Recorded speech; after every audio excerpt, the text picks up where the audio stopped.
Welcome everyone to our AirMiners investor panel event, first investor panel event we've held so far. My name is Jason Grillo. I'm the event director for AirMiners, and we have a fantastic panel of investors to talk through some of the most interesting aspects of venture capital, but also different kinds of capital and resources available to carbon removal entrepreneurs and business people, technologists in our space. Tito Jankowski's online. Hey, Tito. Tito, you're still muted. Hey, everybody. Hey.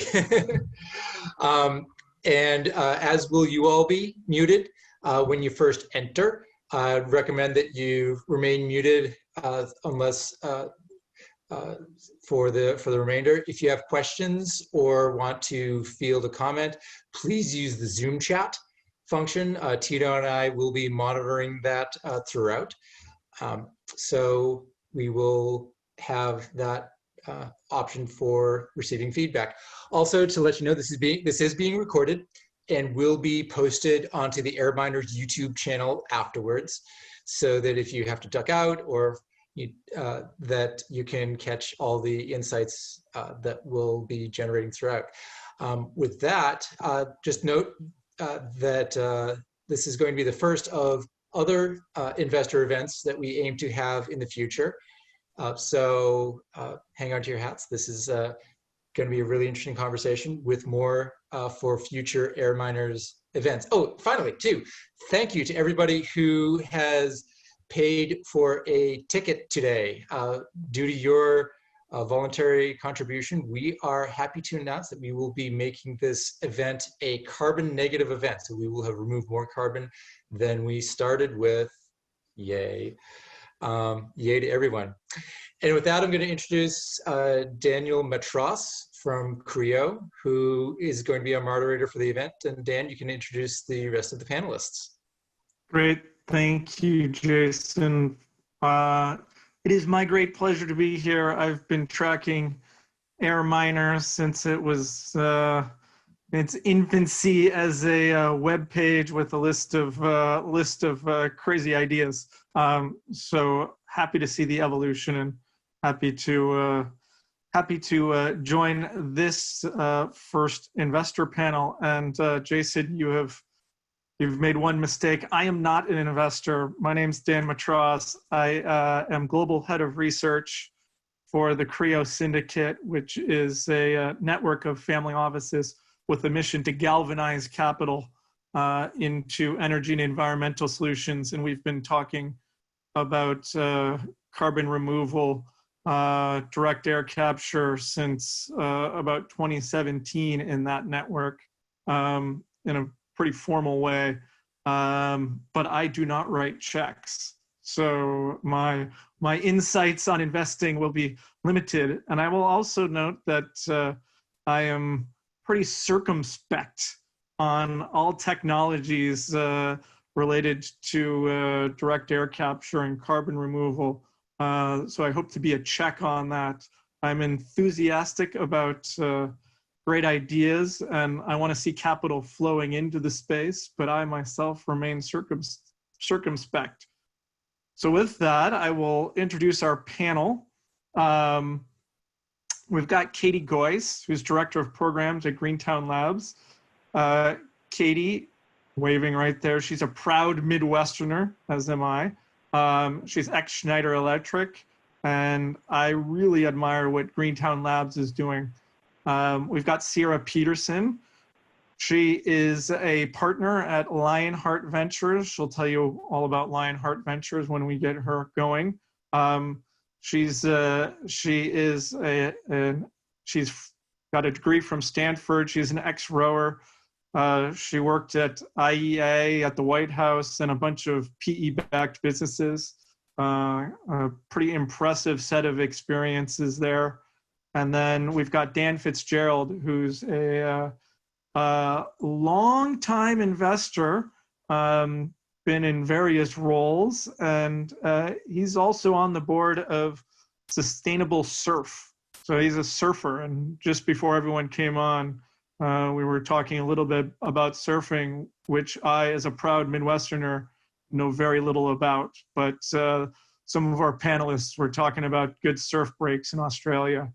And talking about Australia, that's where Dan Fitzgerald is right now, where it's 5 in the morning. So it's bright and early out on the front side of the world. And with that, I thought I would start a bit of get the conversation going. I'm going to start out with Katie.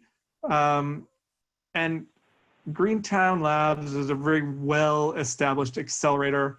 And you've just launched a new carbon to value initiative. Tell us about what Greentown Labs does, and tell us more about the initiative, why you're starting it, and what do you think it might do for this field? Absolutely. Super excited to be here today. Thank you for having me. I'm also a big fan of AirMiners and all you guys are doing to galvanize this space. I'm also not an investor, just like Dan. We have that in common as well as being Midwesterners. But what I do at Greentown is oversee our partnership accelerator program. So Greentown Labs is the largest clean tech or climate tech startup incubator in the United States. We offer both physical resources and partnership resources to climate tech companies. And Carbon to Value is a new initiative that we're launching. It is actually not a Greentown specific initiative, but something that's being done in partnership with our partners at Urban Future Labs and Fraunhofer. So we've done work with these partners in the past, most recently our H2 Refuel program in 2019, which was sponsored by Shell and Toyota. So we're really excited to work with them again. And why we're doing this is, I think, similar to why everybody's here today. We know that carbon tech is going to be hugely important, not only for addressing climate change, but it's also going to be a $1 trillion market, and we want to make that happen. And we think that a critical piece of making that happen is corporate partnerships. Corporate partnerships can be really helpful for climate tech startups. We're going to hear a lot of today about climate tech startups and carbon tech startups in particular raising capital. And it can sometimes be hard for hardware companies in this space with a lot of technology risk to raise that traditional capital. So corporate partnerships can be a great complement to that. There's also a lot of B2B dynamics in our space. And so working with a corporate that can help you break into that market can also be really helpful. And then finally, a lot of this comes down to supply chain dynamics and figuring out how to make carbon tech take off and be sustainable as its own industry is going to involve changing behavior of multiple corporates at the same time. So whether a partnership between a startup and a corporate looks like a CVC investment or a licensing deal that gets the tech to market, or a pilot that shows other investors that the tech is investable, all of those things can be really helpful for helping startups get traction in parallel to raising money. And making those partnerships happen is what Greentown and our partners specialize in. So this Carbon to Value program is really that dynamic on steroids. We know that the carbon tech ecosystem is really nascent. There's a lot of wonderful energy, and AirMiners is a great example of that. And so what we want to do is provide a platform specifically where startups and corporates can get together and look for those end markets of those really nascent technologies that are maybe still developing. We know that being able to customize that technology for a specific end use, whether it's building materials or plastics or fuels, might take some back and forth with the corporate partners at the other end of the market. So we want to provide that platform where these folks can come together and share that information to really get that market signal going. So we just announced the program in July. Our RFP for startup applications is going to come out in October. It's a multi-year initiative. We're going to have a lot of corporates on board, so a lot of different industry verticals will be represented. And I'm really excited to share more about that when we get the RFP together. All right, okay. So we're going to switch over to venture capital now, and I'm going to bounce it over to Sierra, who I will start by saying that venture capital, with a few notable examples, the activity around venture capital has been muted in this space. There's a lot of talk, but there's actually not that many venture capitalists investing in the space, and especially around direct air capture. Sarah, can you tell us a little bit about how venture capital works, what venture capitalists are looking for, and tell how well it might fit or not fit with direct air capture and carbon to value type companies. Sure, happy to. So my name is Sierra Peterson, as Dan mentioned, and for a little context, I am an investing partner at Lionheart Ventures. We're an early fund that invests at the very early stages of other companies' life cycles. Seed, pre-seed, sometimes first check-in, across the climate protection spectrum. As Dan mentioned, I bring about a decade of experience in building venture and PE-backed companies, and so have worked both as a policymaker in designing markets, as an operator in building companies, and now as an investor, always trying to address climate protection. I really spent my entire career in thinking through how do we address climate crisis at scale. And I think specific to your question on, or your observation that VC activity in direct air capture and carbon removal has been muted, I would say it's an overstatement. It's actually, I think, very small amount of capital flowing in right now from traditional venture sources. I think it's a function of a few things. One, as a positive, there are better sources of capital generally available and resources. Catherine spoke to, obviously the enormous resources that Greentown Labs and others are bringing to the space that don't require dilution of one's cap table, one. And then two, of the difficulty that many traditional venture investors have in recognizing a venture trajectory from some of these early stage technologies. So I know I shared the rather tongue-in-cheek deck that I hope folks had a chance to look at as a pre-reading slides. And if you didn't, that's fine. We can run through the fundamentals. If you did, happy to answer specific questions on that. But the punchline on that particular trajectory, and it's written by an early stage investor who's backed companies like Blue Bottle and Uber and others, is when you think about the incentive structure for a venture capital like us, a venture capital firm like us, you are effectively signing on to create a $3 billion company in under 10 years, ideally 6. And that's a tall order when you have technical risk and scale-up risk, and you have significant market uncertainty regarding some of the offtake for these very promising technologies. In many cases, the markets themselves have not caught up with the negative externality of carbon pollution. We recognize it. We all know it's there. The science is pretty clear, but it has not yet been priced into either corporate decision-making or, in many cases, into public policy. And so many VCs are just unwilling to take that bet.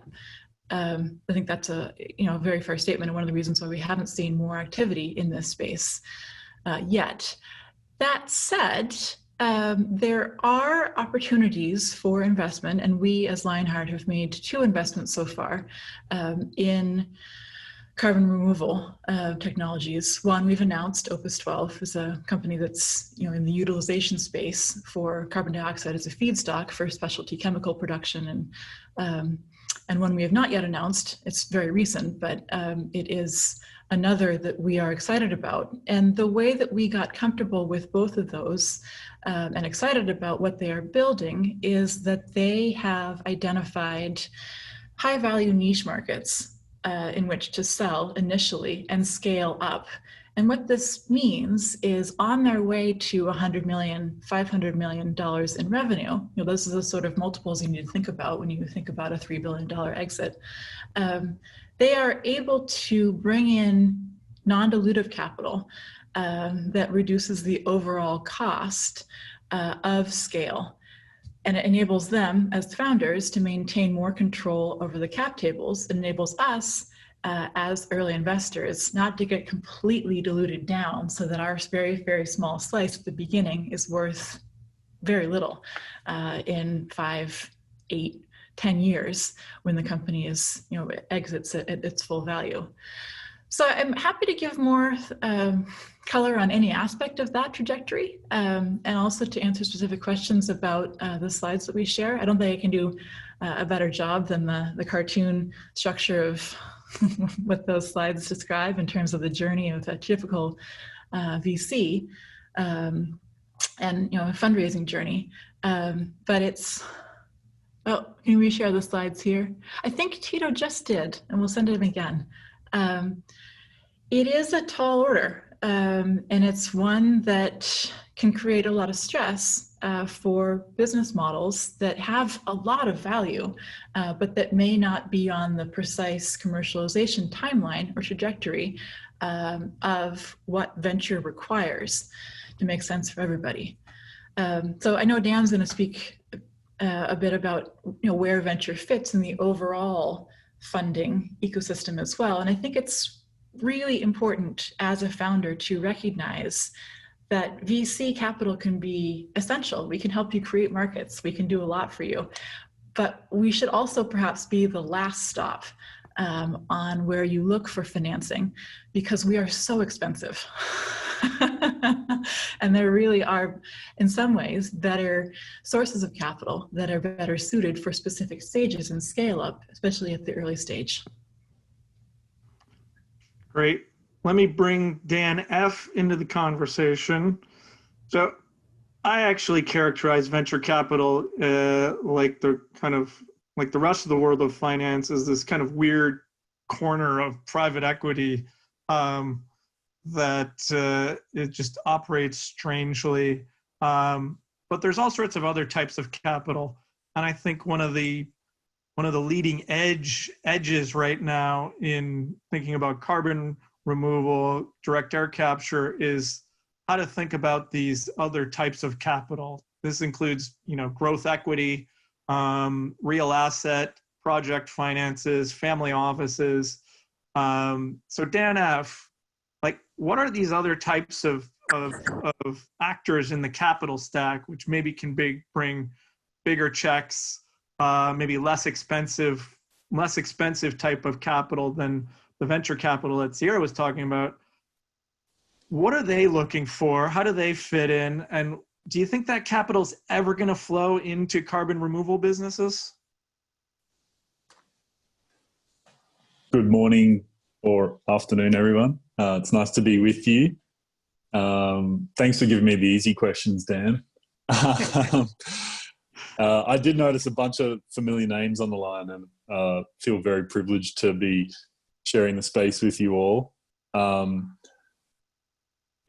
my perspective, I think there's an ecosystem building around these themes, and the way that I guess we've characterized what we are doing is investing in regenerative technologies, which I guess in our definition are going beyond sustainable, ceasing to do harm, and actively healing the environment, and in doing so, people's lives. And so for us, that's a very broad thematic, and carbon removal is a big part of that. And I think it can take various forms, both direct and indirect. And I think people are really leaning into the space and looking for signaling from people like Sierra and other early stage funds, and the incredible programs that are coming, things like Cyclotron Road, as another example, and Greentown that Katie's talking about. And I think there's capital there and sort of dipping its toe in the water. And I do think there are models that make a lot of sense for some of these, really large pools of capital at the later stage, whether it be, in the real asset space particularly. I think some of these business models are going to have annuity type income streams down the track, and are going to be very attractive to a low cost of capital, whether that be, pension money or, large family offices that you talked about, Dan. And so I think there's kind of we're really super excited to, put together a whole capital stack ecosystem. And I think that, to Sierra's point, venture's one tool on a tool belt, but we need to have all the tools, on hand, so that as a founder, you can come and be saying look, this is what my business model is doing, and here's the impact that it's having on the world. And sure, it might not be a venture type business, but where are the other pools of capital for me to engage with? And so I think that that's sort of really emerging, in real time. I don't know that that's fully developed yet, but I think that there's certainly, enough interest and enough collaboration going on in the space. I think it's very different to traditional, private equity or venture type models where, we're very happy to share research because everyone is, figuring out as we're going. And Sierra mentioned a company that, I've spent a lot of time with and have much admiration for as well. And through that process, like the kind of quality of technologists and scientists that we're able to access in the due diligence process is phenomenal.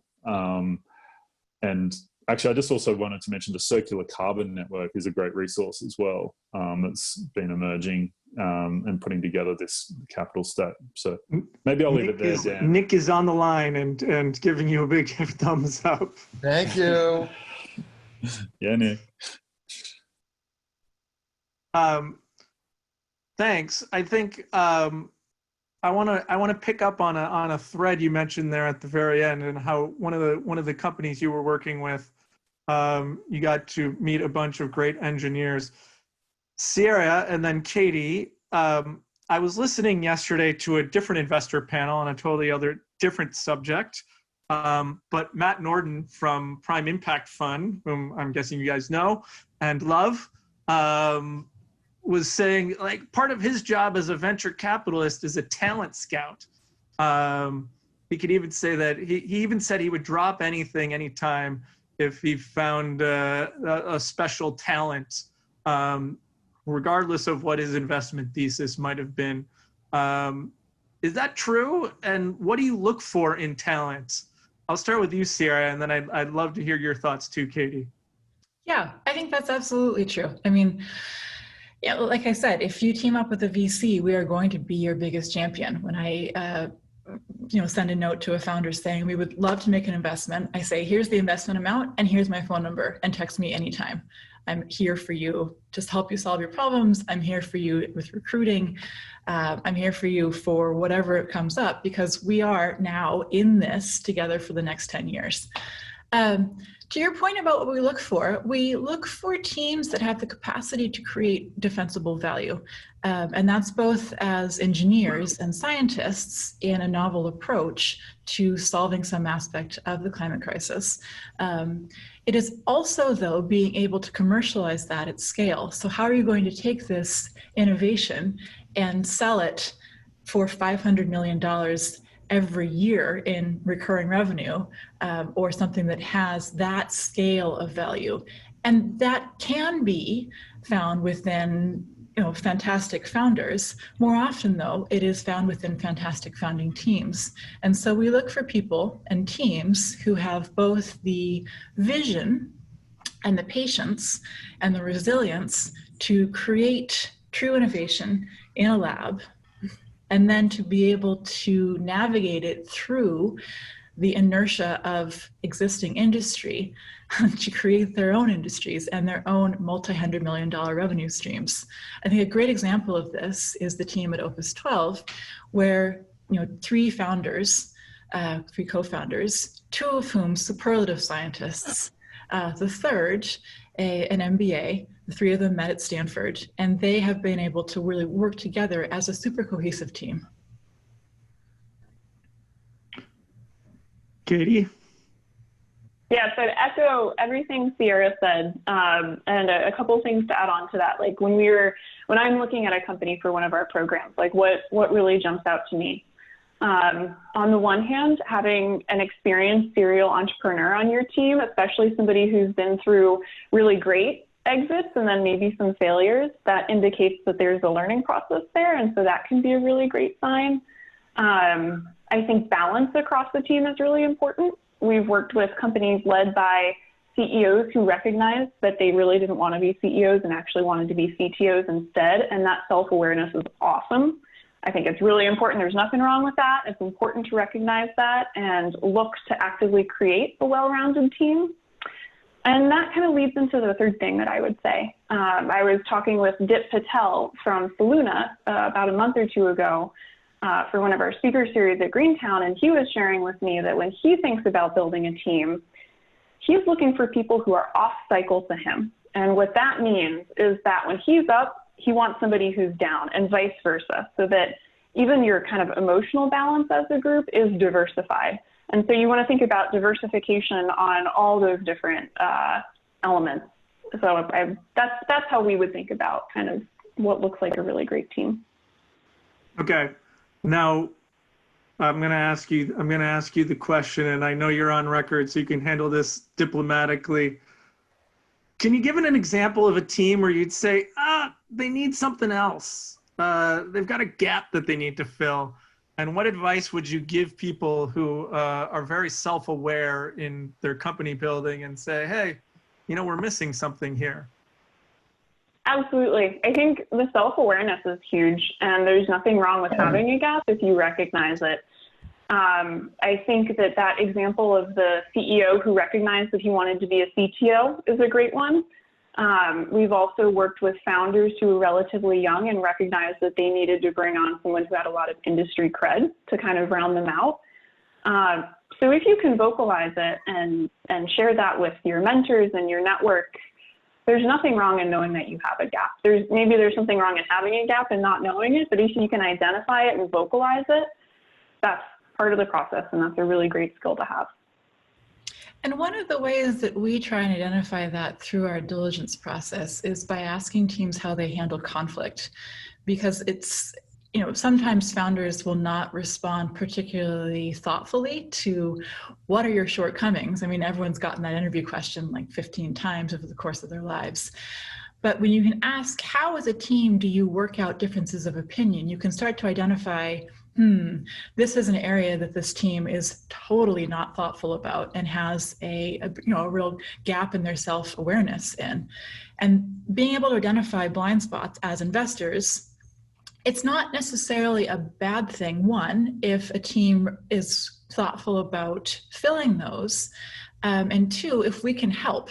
That's one of the things that we really try and think about, prior to making an investment is, let's say this company is amazing and the trajectory is obvious, like how are we going to add value? Because we're on the team too. The minute we write the check, it's like, okay, we really are in this together for the next 10 years. How can we help with these specific aspects of building a team and building the product and building the market?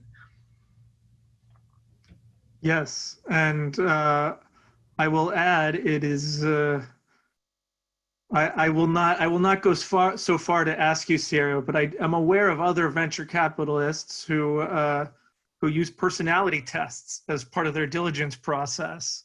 So it's one of those things you never think about when you're trying to get venture capital. You talk about the terms of the deal, but before the term sheet, all of a sudden you're taking a personality test as CEO. And I think that comes as a surprise to many entrepreneurs. It can happen out there. Go ahead. Please comment. I was just going to say it certainly can. And I think it's, among other things, we as potential investors are trying to judge resilience. To Katie's point earlier, we try and look for teams that have that sense of stability and forward momentum as a blend and as a group, because there are going to be things that are really hard to get through. You don't know what they're going to be. Sometimes regulation might change. You might have a very well-funded competitor. It's just disasters happen all the time.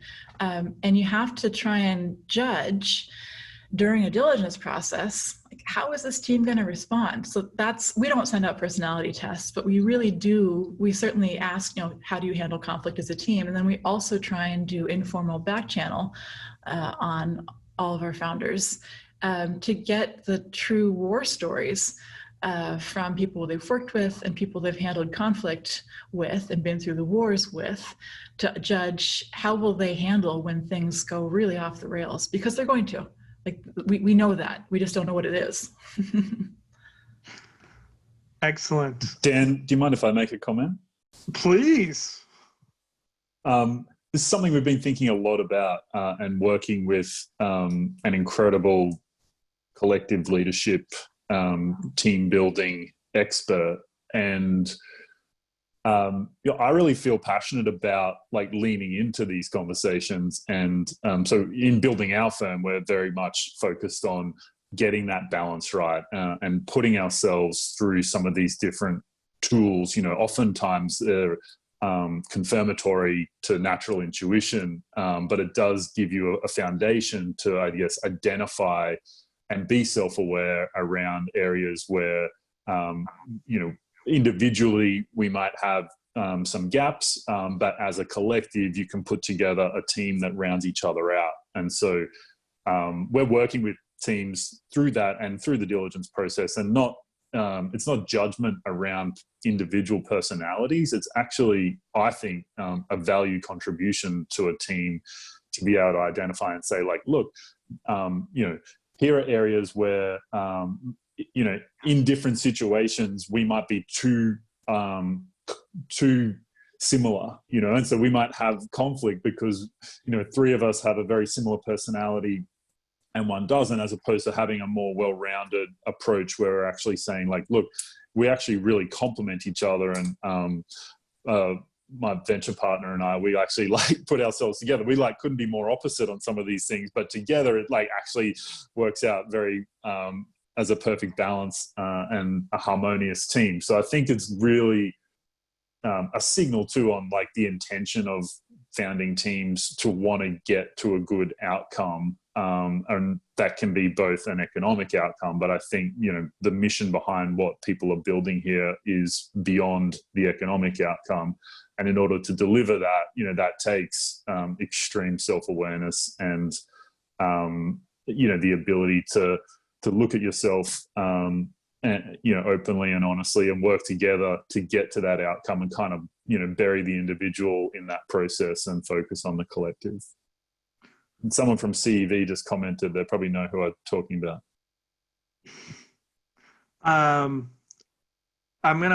Dan F., I'm going to pick up with you in a minute. But before I do that, I want to say that we're going to be moving to audience Q&A in just a few minutes. And I'll give everyone a reminder to send some questions to the group chat. I think Jason and Tito are gonna help feed those to me. So use the chat function to get your questions for this awesome panel out to us. So Dan, if I can pick up on kind of expanding this out towards businesses choosing partners and making it more specific to the carbon capture space. Katie brought it up before, kind of partnerships with big corporates and especially oil and gas in this space. I mean, when you look at the types of investors who have put money into direct air capture and carbon removal writ large, it comes down to rich guys and oil companies for the most part. There's some growth equity going in there now, but leaving the rich guys, and they're all men, aside, let's talk about the oil companies. We've got Oxy's partnered with Carbon Engineering, ExxonMobil's partnered with Global Thermostat. If you look at the corporate venture capitalists, I can point to a dozen different corporate venture teams putting money into a dozen different places in the space. How do you think about for fledgling teams? Do you have advice for thinking through the partnerships with oil and gas and the resources that they bring in terms of what they can add to the larger team via partnership, and what do they solve for that maybe entrepreneurs can't necessarily solve for themselves, and how to deal with them? It's a really good question, and it's something that I think personally is evolving for me in real time, and I think the skepticism or cynicism towards big oil companies and big corporates in general. I've certainly had over the course of my career, but I've seen in the last 12 months, maybe 18 months, the intention behind those pledges are real. And, people are turning up, and I think where it's heading, and the intention behind, both the capital flowing into the space and the support of, be it early stage science, early stage entrepreneurship, that's emerging, is incredibly valuable to where we're headed. And they're part of the ecosystem. And I think it's a really delicate, on an individual level, scenario to walk through. But I think, as an entrepreneur and a founder and a founding team, doing as much diligence on your investors as they're doing on you is like absolutely, core to the process. And I think having the balance sheets of, big oil companies or big corporates in general can be useful. It can also be to the detriment of some companies. So it's a very nuanced approach, I think. And I think that, to your point, the people who are funding these early stage innovations right now, tend to maybe form a certain archetype, maybe not as extreme that you outlined, Dan. It's my job as moderator to to be provocative, to keep it interesting. So yeah, like I take a holistic perspective. I think we need to build this entire ecosystem, and if people want to turn up with the right intentions and be, good players in the system, then that's great. I think, everyone that's on this line and the broader space in general talk to each other. So bad behavior doesn't kind of lend itself to longevity and supporting good initiatives and good companies. So yeah, it's a really tricky balance, I have to admit, but I think that it's certainly evolving, and I think the tendency is towards the more positive than the negative. Great. I'm going to start diving in on some of the questions, and I'm going to bounce the first one to Sierra. This one came across chat. And how do you, as an investor, weigh CO2 savings and financial gain? They use an example. Questioner uses an example that says, how would you choose between a business that would make you 10 million and reduce emissions by 1 million tons, or make you 3 million but reduce emissions by 100 million tons? Yeah, we don't choose. We have enough scarcity of investing dollars ourselves that we have to find the businesses that, make the 10 million and reduce the 100 million tons. I know it's a cop-out, but that's what our limited partners expect of us. We are not a concessionary financing. We are competing for limited partner capital alongside Sequoia, Andreessen Horowitz, you name it. Some of our LPs have invested in those funds as well. So we don't have the luxury of being able to choose one or the other. We have to choose both. I will add that there are other types of investors out there that I've come across that have put out archetypes like carbon return on investment, CROI. Which return on investment is a pretty standard calculation, a term that gets thrown around. And if you start looking up on the internet, you'll get into deep discussions about the right way to calculate ROI. But there's an analog around carbon ROI, which is the amount of emissions that you reduce per dollar, which may form as something you could look at in a quantitative way related to financial return. So that exists out there. There, I would say your investors are frontier type investors are the ones that are incorporating that into their analysis right now. I want to there's a question about Airco, which is making a high value chemical from CO2, i.e. premium vodka. I'm going to expand this question because this is one that I kind of have been thinking about around consumer demand. And I would say that a lot of these companies that are in the space are business to business type companies. They're not consumer oriented companies. But there is this increasing consumer awareness. So Airco is a direct-to-consumer company. I think Tito's making necklaces with negative. That's another consumer thing. But there aren't very many. It's not a space that necessarily lends itself right now to consumer-type businesses.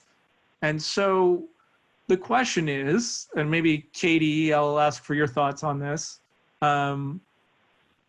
There's consumer awareness is growing on this. Obviously, if Airco can sell vodka, which is really a brand game as much as anything, if they can sell it, it's an indicator of consumer demand. If Tito can go and sell necklaces, which again is kind of a lifestyle type of choice, it indicates consumer awareness. And I've picked this up pre-COVID at cocktail parties, where I run into high school students who are telling me all about carbon removal and how they want to get into direct air capture. So there's awareness out there, but I don't know if you can build a business on it. So what do you think you do with that consumer awareness? Yeah, absolutely. And really excited that you're talking to high schoolers who are interested in working in this space. That's honestly super encouraging. So I do think that there is a growing awareness. At the same time, I think that strategically, you being an entrepreneur would want to look at that as a stepping stone to de-risk your tech and figure out what your ultimate scalable market's going to be. I don't know that that ultimately selling vodka is going to allow somebody to become a $10 million business. I do think that process could provide a certain amount of resources to de-risk the tech and figure out what that end market could be. So let me give an example of Gravity Labs. I remember hearing about Gravity years ago when they were pulling pollution out of the sky and turning it into ink. And I think there is a really cool mural in Hong Kong that was made out of this ink. Really cool story. And the narrative was obviously part of the brand and part of the value. If you look at them today, they are pursuing end markets in plastics and industrial inks and materials. And I see that as ultimately a much more scalable market than consumer ink.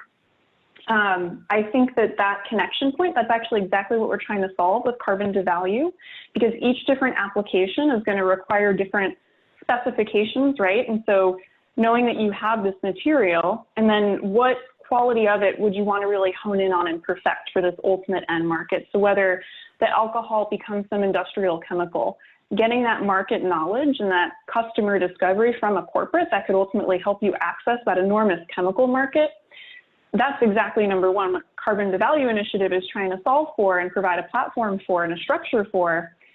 And that's also the construct that I would encourage startups to think about consumer demand within. It's a stepping stone to a larger, bigger market, and it's a step along the way.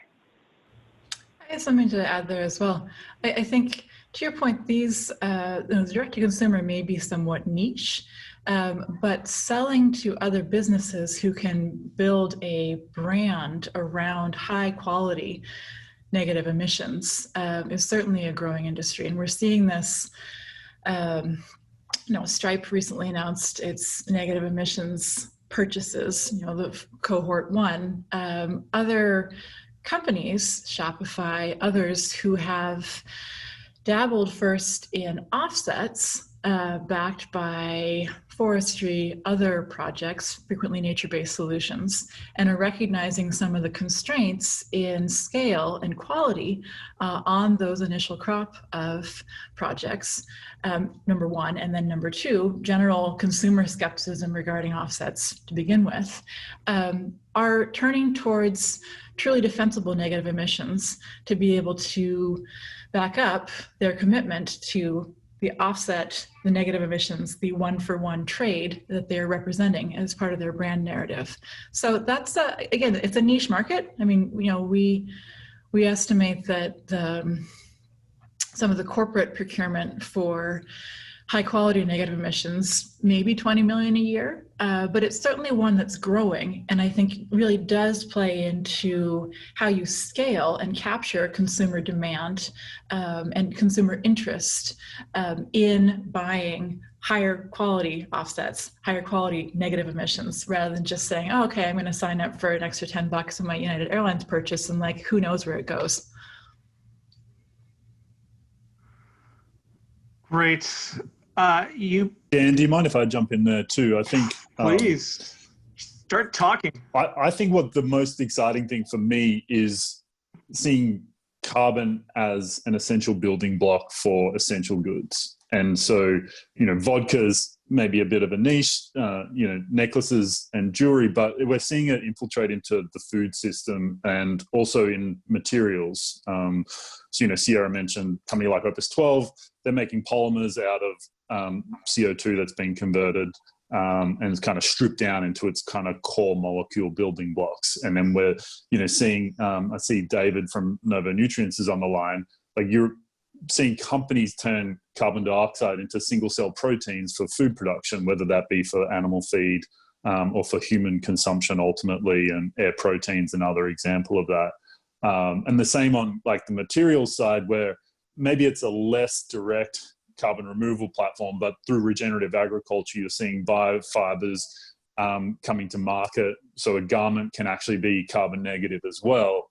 And so to me, it is actually like you getting this kind of awareness at the consumer interface that's rapidly shifting. And I forget the initiative off the top of my head, but this almost carbon labeling, both on food and on materials now, is sort of coming to light as well. So we kind of have the tools now to kind of shine a light on the traceability and the trust of the whole supply chain, and you kind of can see what you're getting at the end product. And I think that empowers consumers to make these choices. And I think that's really exciting as to, where that can lead. Very good. All right. There's been multiple votes for Nick's question on the chat. I'm gonna read it. Nick and I have talked about this question a lot, but I want to hear the panelists' viewpoints. So the math on the amount of capital that needs to be invested to achieve the level of carbon removal required to address climate change is uncertain, but massively higher than is what is being deployed from everywhere, whether it's the pension funds, the family offices, the venture capitalists, government. Nick throws out 1 trillion tons over the next 80 years. So there's certainly some capital will increase as some of the early carbon removal businesses prove out, but there may not be enough time for that. So what do the panelists think are some possible scenarios to dramatically increase the flow of capital into this space in the next 3 to 5 years? Sarah, you've unmuted yourself, so you have the honor of tackling that one first. Sure. I mean, listen, I'm going to speak off the cuff here, but if I were omnipotent, I would implement a carbon tax with a meaningful price on carbon, at least $100 a ton, and I think that would significantly shift some of the near-term decisions on fossil fuel subsidies, certainly, but also on investment in infrastructure. I think, Nick, I totally agree. I mean, we're a teeny little fund, and we're trying to de-risk in some ways the later investors who can write much bigger checks than we can by proving the point that these companies that we're investing in are both influential in drawing down potentially at scale, but also good business, and will 6x any VC fund. That's our particular role in this. I think too, one of the things that we look at and is, for companies that come and talk with us, is whether they have really thought through the full suite of policy incentives available at the early stage. And we've actually turned down companies that are promising, but really didn't do their homework on looking at 45Q, for example, or the low carbon fuel standard. Those are much bigger pools of capital than we as a tiny VC firm can muster, one. And two, they have the capacity for scale through direct interventionist policy, if there's enough political will, to shift things on a timeline that is more in line with the urgency. So not to bring everything back to public finance and public spending, but I think as urgency grows, that's a great lever to get things done. The market mechanism is one that is more likely to, at least from relative to small scale VC, shift and create an entire market of technologies. Katie, Dan? I'm happy to jump in. I would echo Sierra that I think government has a huge role to play, and I'm optimistic that hopefully we'll see some action on that front. I would also say that, bringing corporates into the game, and it doesn't have to be VC money from corporates, right? Like that's one potential outcome, but there's a lot of other value that corporates can bring to the conversation when there's a way for them to de-risk their engagement and their involvement in this. So whether it's licensing deals to get that technology into market, or a pilot that demonstrates to follow-on customers that your technology is safe, I think de-risking their involvement and figuring out how to get their financial assets, but also their market access and their industry access into the picture by showing them how much value this technology could bring to them is also going to be huge. Yeah, maybe just building off of that. I think core to at least our investment thesis and, three hypotheses that, I ponder a lot and we're seeking to test is that we have this convergence right now of science, technology, and engineering that is making these types of solutions investable for both venture and other capital sources. We've got the demand side where you have, sustainably branded products growing 7x the rate of non-sustainably branded products and commanding a 40% price premium. So the market is voting. And then, this community, is this one data point in a bunch where the most talented people on the planet want to work on the most important challenges. And I think, consensus is like zeroing in that this is one of our biggest challenges. And so those things together, I think, create an incredible, weight of support and potential. And I don't know if people are familiar with Nassim Taleb's The Black Swan concept, but I think of the antithesis of that as like the rainbow swan. And like this is like, we don't know, and this is a total hypothesis, but I think that, things are aligning where this is possible. But to Nick's question on how you massively increase capital, and I'll loop back to my question about oil and gas company engagement on this. I would posit one way of getting a lot of capital into the space, and I think 45Q sort of does this, is in the United States, you have a political bargain that's been made on 45Q to get basically enough congressional support to pass it, which is you've got something that helps both the oil and gas producers with their traditional business, but also helps potentially with carbon removal. Do we need more do we need more bargains like that to drive capital into the space? Dan, F, do you think? It's a great question. And I think I'm a believer in the market forces driving the capital a little bit. Sierra's point around a price on carbon, I think, is like, the single biggest lever that we probably have to really accelerate. And I think the awareness of stranded assets and failing business models, I don't know the exact number, but the percentage of coal miners in North America that have gone bankrupt in the last 10 years is like near 90+%. So like you have these kind of incumbents on the way down. You have the dramatic S curve on the other side of that, and I don't know exactly what happens when those things meet. But it's kind of exciting to be around the space as it's happening, and forward-thinking. C-suite leaders in those companies are on the front foot, and others are attached to status quo and holding on. But I think there's enough kind of openness and engagement that is beginning to unlock those sources of capital. And I think when you have the 3 biggest companies in the world going carbon negative in the next 10 to 20 years, like that's a big deal. It's not like some, pink sheet listed company, in New York that's doing this. It's like the biggest companies on the planet. So, yeah, I think that's incredibly positive signals as well.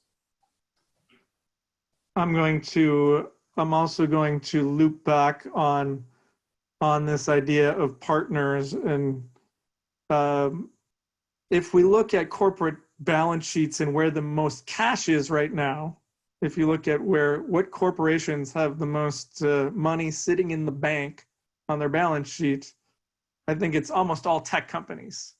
And you've seen some engagement from tech companies, and maybe the Stripe announcement helped, perhaps made Microsoft think more about their commitment, which maybe made Amazon think about their commitment.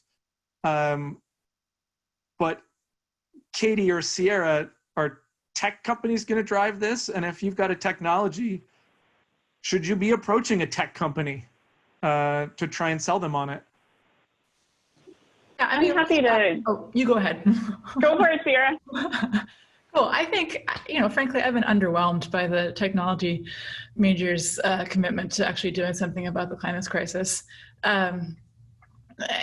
Amazon's $2 billion fund, that's fine, but they have a lot more resources they could commit to this project and problem. Both in terms of making direct investments, but also in really decarbonizing their entire supply chains.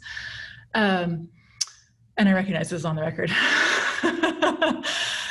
That said, I think, one of the things that we look for in making an investment is, again, how have you as an early stage founder identified a recurring source of revenue that's going to enable you to continue to scale? How can you bring in revenue that will reduce the amount of capital that you need to raise, either debt or equity, to be able to build to the next stage, more plants, more capacity in getting where you need to go? If that's in selling high quality negative emissions to Stripe, great, that's a fine off-taker.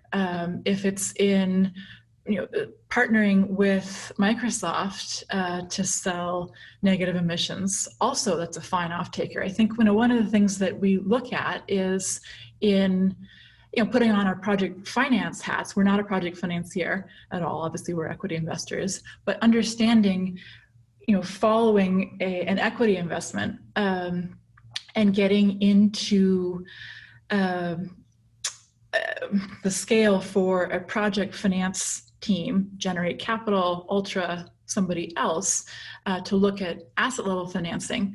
They are going to underwrite these assets in part based on the strength of the off-taker.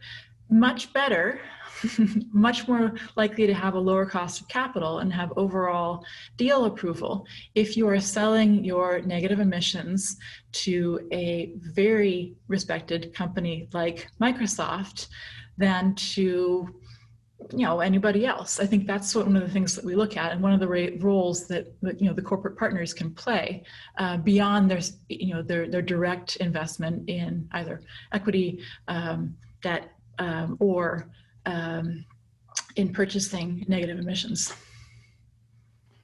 Katie, you get the last word. Oh, wow. Wow, what pressure. What I would add to that, I think that makes total sense. I think what I would add to that is I tend to think about it in two different categories of corporates, right, based on what their interest in the problem is. On the one hand, you've got folks who are mostly interested in it from a kind of offset perspective, who recognize that they have heavy footprints within their own businesses and they want to offset that. On the other hand, there are businesses that, regardless, they probably also have carbon-intensive supply chains, but they have an interest in the actual product that comes out of this. Maybe you make a chemical that you can, once you de-risk it, you can make it more cheaply and reliably than any other source. And that's the piece that seems most sustainable to me. And that's why I think creating this market signal and looking at the long-term commercialization options of the products that come out of this process is really, really exciting, because I think that's how we get to a $1 trillion market that propels itself. Great. Well, I want to give a big thank you to our panelists, Sierra, Katie, and Dan F. Very much appreciate your insights.